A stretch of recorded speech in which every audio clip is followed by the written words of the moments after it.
ดาดาเจ้าเขาผัวกันยังคอยพาต่อมันคนบ้าคือบ่เห็นใจไอ้มีอยู่คนละคนไอ้กะนำต้องเสียร้องไห้ก็ได้คิดก็อย่าพายแต่ว่าตัวอ้ายติดตามคนดีติดตามความเคลื่อนไหวเพื่อนต่อบ่ได้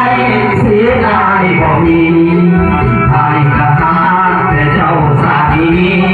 หาคนดีบ่มีใครฟ้า